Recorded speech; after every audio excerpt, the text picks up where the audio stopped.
Il y a quelques jours, un homme m'a appelé et m'a indiqué qu'une jeune personne avait été placée en détention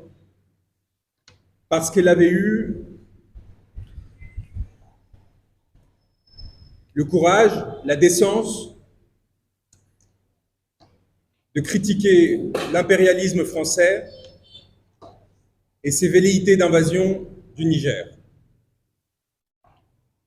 Il m'a indiqué que cet homme était poursuivi pour injures à caractère xénophobe et raciste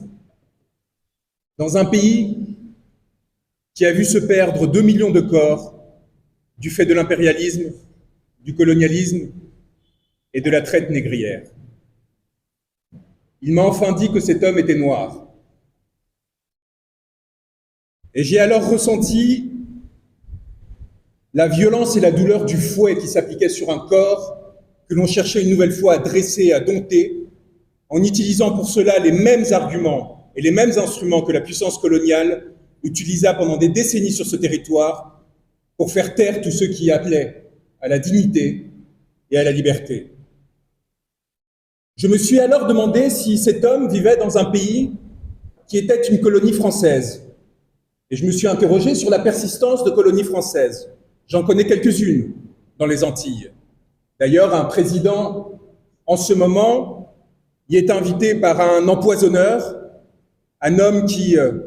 s'attaque aux descendants d'esclaves et qui a pollué les eaux de la Martinique pour les 700 prochaines années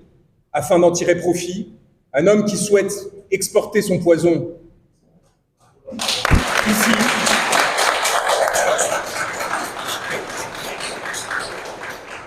Et maintenant que le pillage a été mené à bien dans les Antilles, à nouveau recréer le circuit en chemin inverse cette fois, en s'installant en Afrique de l'Ouest. C'est là la raison et la seule raison de la présence de M. Talon en Martinique, non pas pour rendre hommage à des artistes, mais pour négocier l'installation de cette même industrie agricole qui a empoisonné les corps des descendants d'esclaves en Martinique. Alors je me suis demandé si le Bénin était redevenu une colonie. Et je me suis demandé si je retrouverais ici le gouverneur qui, chargé de dompter les corps des récalcitrants, emprisonnait ceux qui osaient commettre le crime de lèse-majesté qui consistait à dénoncer la violence de la puissance coloniale et ses velléités d'expansionnisme impérialiste. Et ce que j'ai trouvé, c'est un pays, le Bénin, qui, après avoir lutté dans la dignité pour la liberté, se retrouve à nouveau soumis à des mécanismes qui cherchent à l'abattre et à faire taire sa population. J'ai trouvé un pays où la peur s'était installée, où des arrestations comme celle de la personne que nous aurons à défendre lundi n'ont vocation qu'à plier ces corps qui se sont engagés. Et alors j'ai décidé de me rendre dans ce pays pour appuyer mes confrères, mes courageux confrères qui, au quotidien, luttent contre cette oppression, qui prennent le risque au quotidien, comme dans tant d'autres terres africaines, de s'opposer à l'exploitation, non seulement de leurs pères, mais de ceux que servent leurs pères. Car ici, comme au Sénégal, où je me suis engagé jusqu'à en perdre la liberté pour défendre les droits d'Ousmane Sonko et des millions de personnes qui croyaient en lui, les potentats qui abusent de leur pouvoir servent des intérêts plus puissants encore, ceux des anciennes métropoles et de leurs petits chefs décadents qui voient en l'Afrique matière à puiser, matière à piller. Et c'est aussi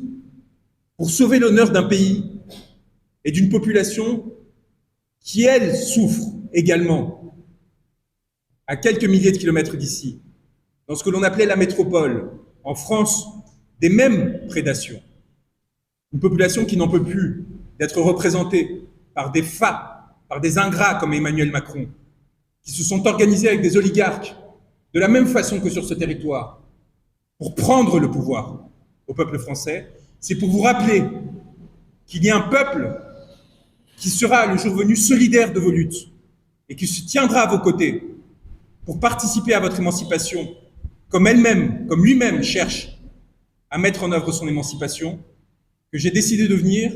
et de porter cette parole qui semblera rude à un homme qui ne s'est plus habitué à la critique.